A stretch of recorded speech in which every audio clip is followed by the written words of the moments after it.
नमस्कार, राज्यसभा टीवी के खास कार्यक्रम संसदीय वाद विवाद में आपका स्वागत है। मैं हूं अरविंद कुमार सिंह। इस एपिसोड में हम आपको दिखाने जा रहे हैं देश में व्याप्त सूखा संकट पर राज्यसभा में हुई अल्पकालिक चर्चा की। आपने पिछले एपिसोड में देखा कि किस तरीके से सांसदों ने अपने अपने इलाकों के तमाम गंभीर घटनाओं से सरकार को अवगत कराया था और मांग की थी कि सूखा संकट को जल्दी से जल्दी दूर किया जाए। आइए आपको दिखाते हैं आगे का वाद विवाद।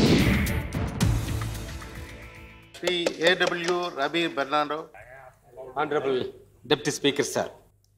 Agriculture sector contributes 17% to our GDP, employs about 60% of the labor force, and provides around 11% of the total exports. And we depend heavily on rainfall to feed the 1.3 billion fellow citizens. Over 68% of the agricultural area in India is considered to be vulnerable to drought. As per the warnings of the Intergovernmental Panel on Climate Change, the El Nino effect over the Indian subcontinent will be severe this year. The principal cause of drought may be attributed to the erratic behavior of the monsoon. A host of other reasons, mostly man-made, aggregate drought. The rapid depletion of forest cover is also one of the reasons for water stress and drought. A drought-like situation adds to the difficulties of a water-starved state like my state, Tamil Nadu. Honorable Madam Chief Minister Amma Jayalalitha declared the state as drought hit in 2012-13, and excluding Chennai, all other districts were provided with massive drought relief. Around 21.42 lakh farmers were given drought relief of rupees 2,022 crores by Honorable Amma. First time in the country, farmers were given drought relief of such a huge proportion. And this year, 2014-15, Madam Chief Minister Amma's government has sanctioned rupees 681 crores for tackling drinking water problem alone. Amma's government has initiated a multi-pronged scheme to supply fodder.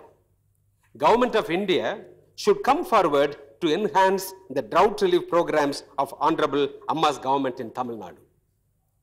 Drought mitigation measures should be launched on a war footing and in a sustainable manner and not as a crisis management or firefighting short-term activity. Groundwater recharging should get top priority. Drought-resistant, high-yielding crop varieties should be used. We can take some ideas from countries like Israel. Israel is more than 2/3 desert, but Israel does not have water problem. They use technology to solve it. In recycling, in desalination, in deep drip irrigation, and so on.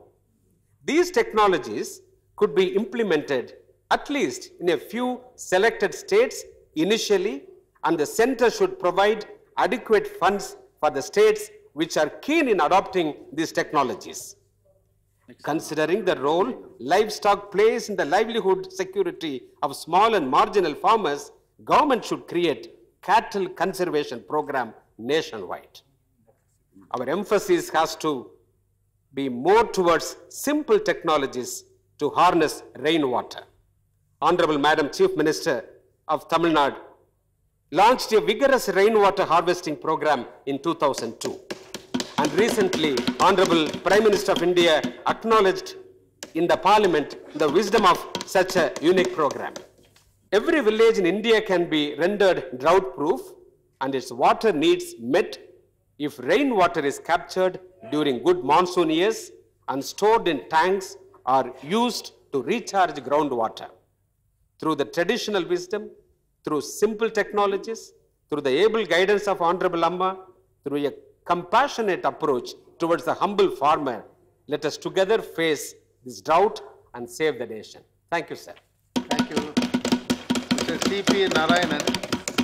Chairman, we have to note that in this century, this is the fourth time that we are having a drought. In 2002, 2009, 2012, and now in 2014 we are having drought. This is because of the climate change.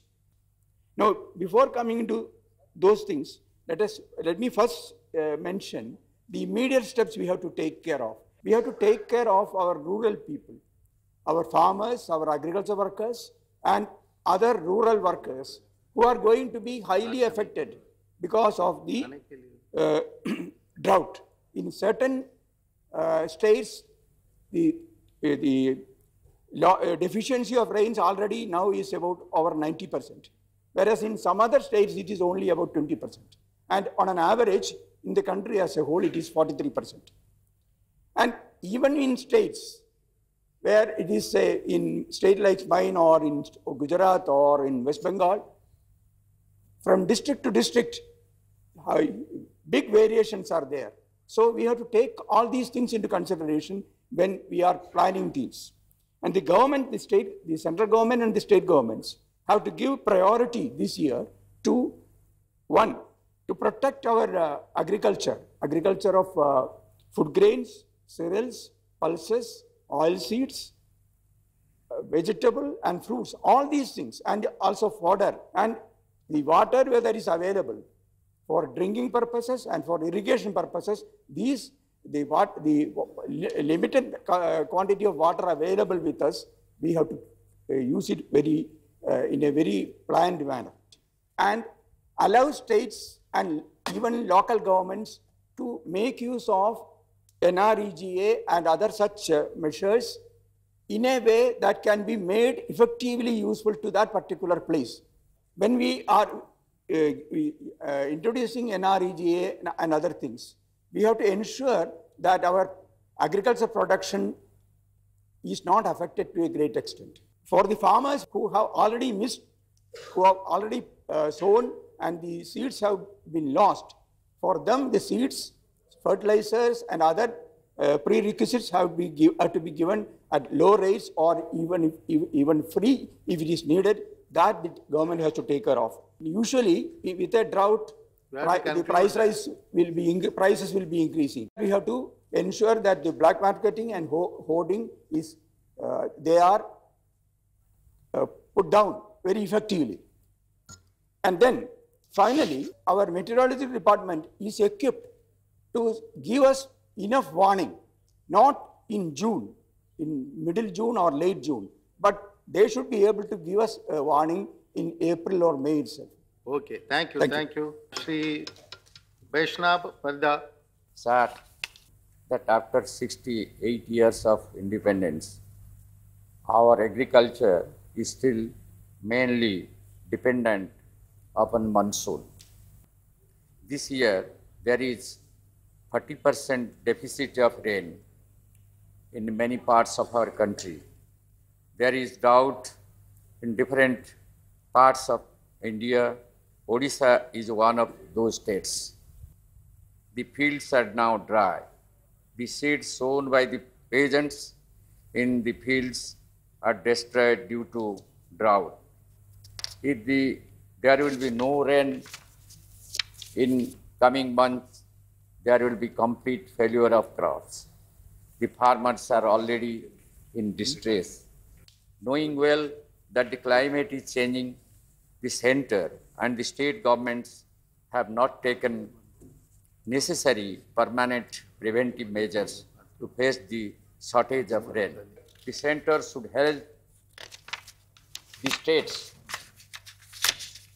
to build necessary measures, preventive measures to solve the drought problem, the indigenous system of water harvesting were destroyed in many parts of our country due to negligence of the governments.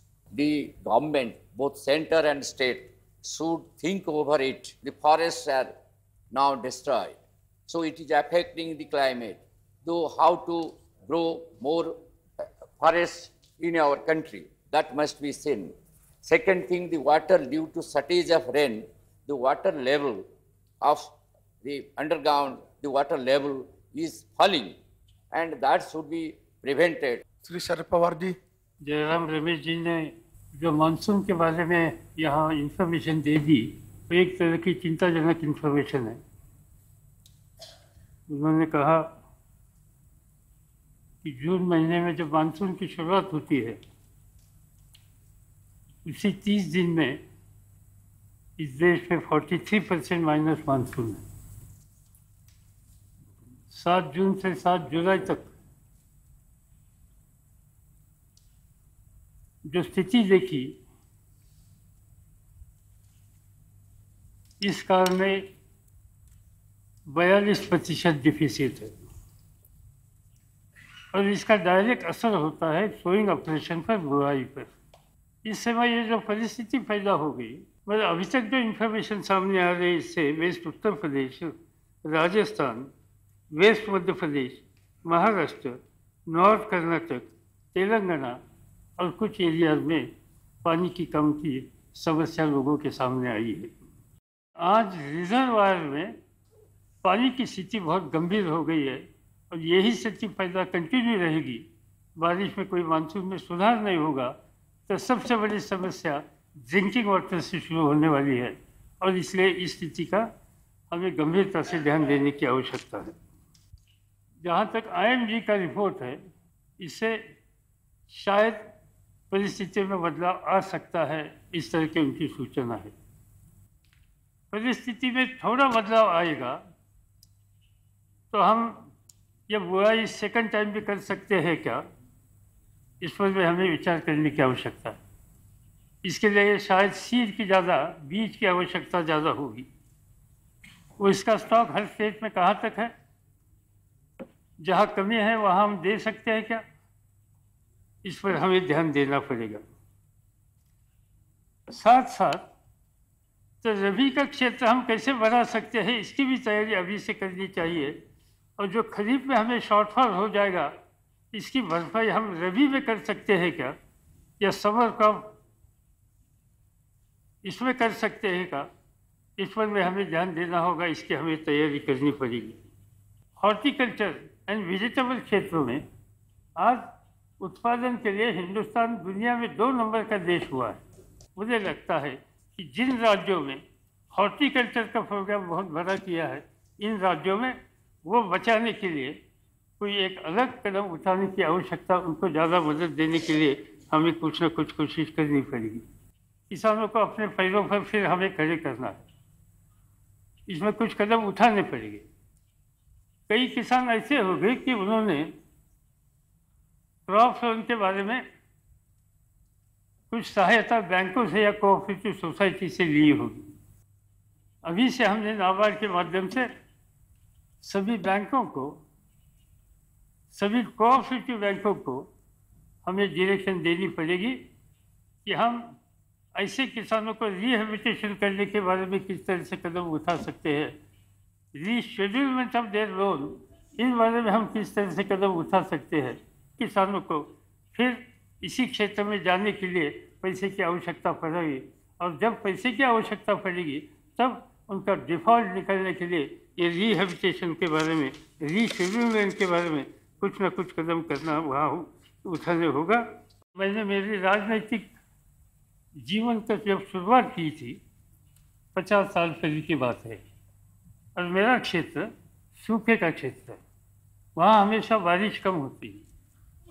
और मुझे याद है कि मैं college से बाहर आ गया और तब इस क्षेत्र में मैं काम करता था और मेरे सामने सबसे बड़ी समस्या सूखे की आ गई, पानी की कमी की समस्या हो गई। और उस ज़माने में ये फूड एंड एग्रीकल्चर ऑर्गेनाइजेशन जो यूनाइटेड नेशंस की है, FAO, उनकी एक योजना थी कि जो सूखे में फंसे हुए लोग हैं उनको बचाने के लिए वो मुफ्त में गेहूँ देते थे और इस स्कीम का नाम था फूड फॉर हंगर। उनके सामने मैंने ये बात कही कि आप ये फूड फॉर हंगर है, ये बदलिए और फूड फॉर वर्क स्कीम शुरू करने के लिए कोशिश करेगी।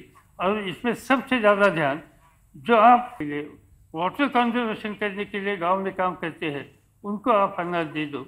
उन्होंने ट्रायल बेसिस पर इसमें एक सहयोग देने की तैयारी दी और मुझे एक बात की खुशी है कि 3 साल में 300 छोटे इरिगेशन टैंक्स हम लोगों ने बनाए और पिछले अभी अगले 3 साल के बाद शायद मुझे पार्लियामेंट और असेंबली में आने के लिए 3 साल के बाद 50 साल पूरे हो जाएंगे। ये 50 साल पूरे होने की जो कोई स्थिति है, इसमें सूखे के क्षेत्र में जो काम तब किया, इसकी एक राजनीतिक ताकत मुझे आज तक मिली है। आप इसमें ध्यान दीजिए, हम सबका सहयोग इस काम में आपको होगा। धन्यवाद शरद पवार जी, धन्यवाद। सूखे पर हुई चर्चा में शामिल कई सांसदों का मानना था कि ग्रामीण इलाकों में कई जगह स्थितियां बहुत ही खराब हैं और ख़ासतौर पर दलित, आदिवासी और छोटे किसानों की स्थिति तो बहुत ही खराब है। फिलहाल लेते हैं एक छोटा सा ब्रेक और उसके बाद आपको दिखाएंगे यह वाद विवाद। इस फसल में सबसे ज्यादा तिलहन और दलहन की फसलें उगाई जाती हैं और अगर वो नहीं उग पाई तो उसका संकट इस देश के ऊपर पड़ने वाला है।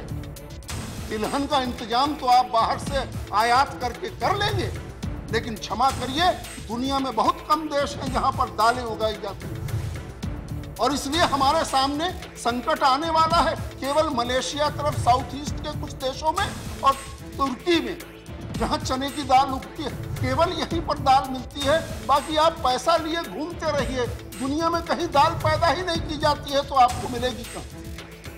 और वो संकट अगर बढ़ा तो फिर कीमतों के ऊपर नियंत्रण प्राप्त करना असंभव हो जाएगा। ब्रेक के बाद आपका स्वागत है। आप देख रहे हैं हमारा खास कार्यक्रम संसदीय वाद विवाद और मैं हूं अरविंद कुमार सिंह। हम चर्चा कर रहे हैं देश में व्याप्त सूखा संकट की। सूखा संकट पर बोलते हुए कई सांसदों ने माना कि कुछ राज्यों में स्थितियां बहुत ही जटिल हो गई हैं और पेयजल का संकट हो गया है, जिसके नाते आदमी और जानवर दोनों काफ़ी पीड़ा में हैं और इस दिशा को बदलने की तत्काल ज़रूरत है। आइए आपको दिखाते हैं वाद विवाद का आगे का हाल।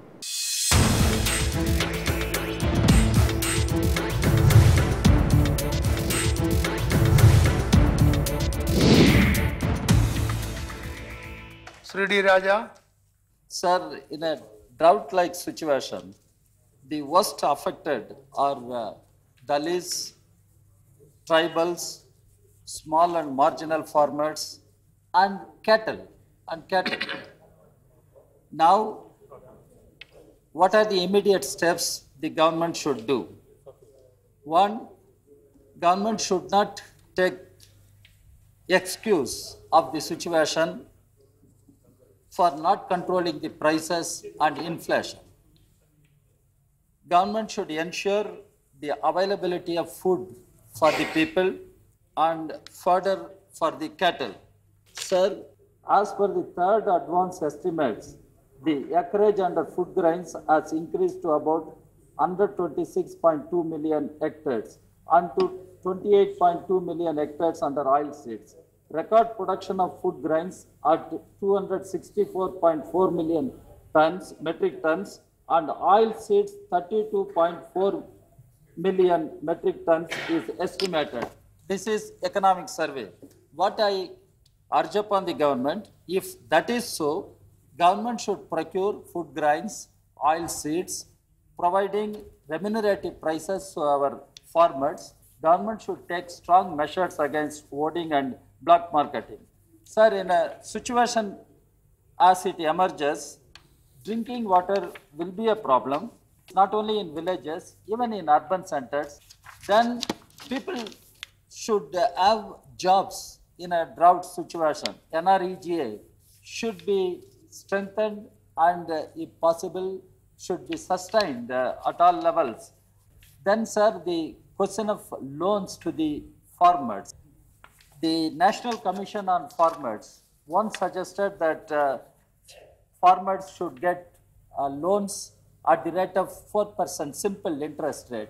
Now there is a demand that small and marginal farmers should get interest-free loans. In fact, in some states, the LDF government in Kerala did make some attempts to provide interest-free loans to the paddy growers. Then there is a very sensitive issue, that is the interstate water sharing. I think the center should not lag behind in taking initiatives to settle the problems and help the interstate water sharing as early as possible. India has the tradition of having water bodies, lakes, ponds, and small and big rivers. but how we conserve, how we preserve our water bodies, we should address this question. Then the rain harvest, even we can talk of rain harvest and where to store the rain unless we protect our water bodies. So the government will have to take long-term measures, will have to take short-term, immediate measures to tackle the challenges posed by the drought situation. Now, Sri Satyavrat Chaturvedi. हमारी कृषि का उत्पादन, जो हमारा वार्षिक उत्पादन दर पिछले वर्षों में बढ़ी, कृषि के उत्पादन में 4.4% से भी अधिक का उत्पादन हो रहा है। देश में करीब करीब 60 से 70% इस देश की आबादी कृषि पर आधारित है। या तो किसान है और या किसानी से, खेती से जुड़ा हुआ मजदूर है। इस संकट से बचाने में के लिए अगर ठोस उपाय नहीं किए गए तो ये केवल किसानों के ऊपर बड़ा संकट नहीं आने वाला है, उन पर तो आएगा ही, देश की समूची अर्थव्यवस्था पर एक बड़ा संकट आ सकता है। श्रीमान, इस देश की लगभग 40% जमीन सिंचित है, लेकिन जो आज हालात मानसून के दिख रहे हैं, अगर वही हालात सुधरे नहीं और यही जारी रहा तो वो जो सिंचित क्षेत्र है वो भी संकट में आ जाने वाला है। और जो 60% हमारी जमीन या हमारे खेत जो केवल मानसून पर आधारित है, उस पर निर्भर हैं, उनके ऊपर तो संकट सामने खड़ा है। और इस साल जो मानसून की स्थिति है वो इन पिछले सामान्य वर्षा के मुकाबले लगभग 60%, अभी 60 से लेकर के 80% तक अलग अलग क्षेत्रों में कम बारिश हुई है अपेक्षा के अनुसार, क्योंकि इस फसल में सबसे ज्यादा तिलहन और दलहन की फसलें उगाई जाती हैं, और अगर वो नहीं उग पाई तो उसका संकट इस देश के ऊपर पड़ने वाला है। तिलहन का इंतजाम तो आप बाहर से आयात करके कर लेंगे, लेकिन क्षमा करिए, दुनिया में बहुत कम देश हैं जहां पर दालें उगाई जाती हैं, और इसलिए हमारे सामने संकट आने वाला है। केवल मलेशिया तरफ, साउथ ईस्ट के कुछ देशों में और तुर्की में जहां चने की दाल उगती है, केवल यहीं पर दाल मिलती है, बाकी आप पैसा लिए घूमते रहिए, दुनिया में कहीं दाल पैदा ही नहीं की जाती है तो आपको मिलेगी कहां से। और वो संकट अगर बढ़ा तो फिर कीमतों के ऊपर नियंत्रण प्राप्त करना असंभव हो जाएगा। आप कृपा करके हर राज्य से यह पूछें कि उनके पास में कम अवधि की जो फसलों के बीज हैं वो कितनी मात्रा में उपलब्ध है, क्योंकि अब आपको लंबी अवधि की फसलें बोने का समय ही नहीं मिलेगा। अब तो कम अवधि के बीज की जरूरत पड़ेगी अगर आपको संकट से बचना है। तो एक बड़ा संकट आने वाला है। बड़ी भारी तादाद में गांव-गांव में मवेशी है। इन मवेशियों के चारे का क्या होगा? तो हम पिछले वर्षों के अपने अनुभव से देख चुके हैं। राजस्थान में और गुजरात में जो दशा हुई थी, हमने बहुत कोशिश की कि दूसरे राज्यों से हम ट्रेन से वहां चारा पहुंचा सकें। हमने ट्रेनें भी, रैक भी लगाए, लेकिन इसके बावजूद भी हजारों की तादाद में मवेशी खाने की और चारे के अभाव में मरे। और अगर मवेशियों पर संकट आया तो आप सोच लीजिए दूध और बाकी चीजों की कीमतों पर क्या असर पड़ने वाला। श्रीमान, सामान्य वर्षा के समय जो स्तर होता था हमारे बांधों का, तालाबों का जल स्तर होता था, आज उससे 1/4 है, यानी पीने के पानी का संकट उत्पन्न होगा। श्रीमान, मुझे एक बात का अनुरोध करना है, किसानों के जो राहत राशि है, राज्य सरकारों को इस मामले में आपको विश्वास में लेना पड़ेगा। उनका सहयोग अगर नहीं मिला तो फिर ये संकट और बड़ा हो जाएगा। दूसरी बात, जब किसान के पास खेती नहीं होगी तो उसको कहीं ना कहीं से रोटी खाने के लिए काम चाहिए, रोजगार चाहिए। राहत कार्य खोलने पड़ेंगे। राहत कार्य कहां पर कितने खोलने पड़ेंगे, किन जिलों में सबसे ज्यादा प्रभाव सूखे का है, वो अभी से आइडेंटिफिकेशन का काम शुरू करना होगा। श्रीमान, यही वो मौका होता है जब इस देश के जमाखोर और मुनाफाखोर सबसे ज्यादा फायदा उठाने की कोशिश करते हैं और जनता का शोषण करने की कोशिश करते हैं। उस पर अंकुश अगर सरकार ने नहीं लगाया तो ये संकट और अधिक बढ़ जाने वाला है। हम आपको अपनी तरफ से पूरी तरह सहयोग देने को तैयार हैं इस संकट से जूझने में, अगर आप ईमानदारी से कोशिश करना चाहें। धन्यवाद। जय हिंद। श्री तरुण विजय। जब मैं लद्दाख के 18,000 फीट के दर्रे पर जाता हूं तो वहां पर छत्तीसगढ़, बिहार, उड़ीसा, बंगाल, यहां के वे किसान डामर का काम करते होते हैं, सड़क बनाने का काम करते होते हैं, ऋण 5 से ऋण 20 के तापमान में, क्योंकि बाकी कहीं से मजदूर मिलते नहीं हैं। वे किसान अपना धरती, अपनी जमीन छोड़कर मजदूरी करने के लिए 1000 किलोमीटर दूर लद्दाख क्यों जाने पर मजबूर होता है? अध्यक्ष महोदय, किसानी का अर्थ हो गया है पलायन, भूखमरी। किसानी का अर्थ हो गया है आत्महत्या। किसानी का अर्थ हो गया है कि जब कभी ऐसा दुर्भिक्ष या दुष्काल आए तो बड़ी संख्या में स्टारवेशन डेथ्स, जिस देश ने इसी पिछली शताब्दी में 30 लाख लोगों को भूख से तड़प तड़प कर मरते हुए देखा था, और वह दुनिया का सबसे बड़ा दुर्भिक्ष और सबसे बड़ा अकाल बंगाल का कहा गया था, यह हमारे भारतवर्ष में ही हुआ। लेकिन इस देश में एक भी किसान को परेशान, हताश होकर आत्महत्या की तरफ क्यों बढ़ना चाहिए? यहां सरकार अच्छी योजनाएं बनाती है। अब जैसे एक national rain fade area authority बनी, उसकी रिपोर्ट है 2007 में उसने बुंदेलखंड के लिए 1005 करोड़ आवंटित किए, ताकि जहां कम बारिश होती है वहां पे वे जलाशय बना सकें। अध्यक्ष महोदय, 1005 करोड़ दिए गए, 5 साल में उसमें से केवल 189 करोड़ खर्च किए गए। कौन इसका दोषी है? जलाशयों की स्थिति, वाटर बॉडीज की स्थिति, नहरों की स्थिति हमारे लिए उतनी ही महत्वपूर्ण होनी चाहिए जितने हवाई अड्डे बनाना या जितने बड़े बड़े हमको जो भवन और हाईवेज हम बनाते हैं।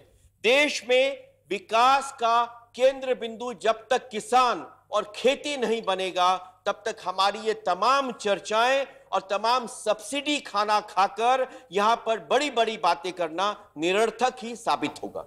Very good, thank you very much. कुल मिलाकर इस चर्चा में शामिल ज़्यादातर सांसदों ने खेतीबाड़ी की दशा की चिंता की, साथ ही साथ सरकार से मांग की कि परंपरागत पद्धतियों से जल संचय की कोशिश की जानी चाहिए, सिंचाई परियोजनाओं की दशा को सुधारने की ज़रूरत है, साथ ही साथ खेतीबाड़ी के हित में कई और नई फैसले करने की ज़रूरत है। इस एपिसोड में फ़िलहाल यहीं तक। अगले एपिसोड में हम आपको बताएंगे कि सांसदों ने अलग अलग इलाकों के संकट के बारे में क्या कुछ कहा और आगे मंत्री ने क्या जवाब दिया। फार्मर को जो ड्राउट का कंपनसेशन देना है वो बाद में नहीं, अभी दीजिए, ताकि वो अगर उसको इरिगेशन की ज़रूरत है, डीजल की ज़रूरत है और पावर की ज़रूरत है और सीड की ज़रूरत है, तो उसके लिए वो खर्च कर सके। सेकंड जो है कि जो उसको अब मुआवजा देंगे, अगर जो बारिश अगले दिनों में हो जाएगी तो उसके तब उसके वो काम आएगा। तो उस ड्राउट का जो कंपनसेशन देना है अभी देना चाहिए स्टेटों को, ताकि स्टेटों उनको बांट सके किसानों में।